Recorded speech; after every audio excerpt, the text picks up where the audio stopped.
আপনারা যে মেসির ভক্ত, আপনারা যে রোনালদোর ভক্ত, আপনারা যে নেইমারের ভক্ত, আপনারা কি জানেন সেই আর্জেন্টিনায় মুসলিমদেরকে কত কচুকাটা করা হয়েছে? আপনারা কি জানেন সেই পর্তুগিজরা আমাদেরকে কত শোষণ করেছে, শাসন করেছে, শেষ করেছে? আপনারা কি জানেন সেই স্পেনের ইতিহাস, সেই ব্রাজিলের ইতিহাস, সেখানে মুসলিমদের কি অবস্থা হয়েছে? সেগুলো দেশে মুসলিমরা মাইকে আজান দিতে পারে না, প্রকাশ্যে সলাত আদায় করতে পারে না, মুসলিমদেরকে ঘাড় ধাক্কা দিয়ে সেই দেশ থেকে বের করে দেওয়া হয়েছিল। অথচ মুসলিমরাই তাদের সব থেকে বড় ফ্যান, মুসলিমরাই তাদের সব থেকে বড় ভক্ত, মুসলিমরা তাদের খেলা দেখা ছাড়া থাকতে পারে না। তাদেরকে বিনোদনের খোরাক মেটানোর জন্য হলেও তাদের জন্য মারামারি করে, কাটাকাটি করে, রাহাজানি করে, অত্যাচার পর্যন্ত করে। ভাইকে শত্রু বানাই, শত্রুকে আবার বন্ধু বানাই শুধুমাত্র দলের কারণে।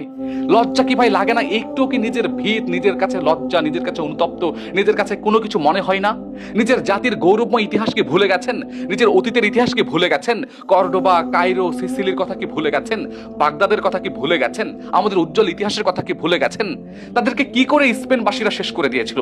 তাদেরকে কি করে আর্জেন্টাইনরা, ব্রাজিলিয়ানরা, স্প্যানিশরা, জার্মানিরা, ওই যে পর্তুগিজরা কি করে আমাদেরকে শাসন করেছে, শোষণ করেছে, শেষ করেছে? এই ইতিহাসগুলো কি আপনাদেরকে মনে করায় দিতে হবে আবারও?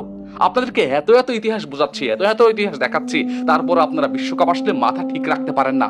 বিশ্বকাপ আসলে মাতামাতিতে লিপ্ত হয়ে যান, ভাইকে শত্রু বানাচ্ছেন। কেন রে ভাই, কেন? নিজের বিবেক কি বেঁচে দিয়েছেন? নিজের বিবেক কি মরে গেছে? নিজের বিবেক কি শেষ করে দিয়েছেন ভাই?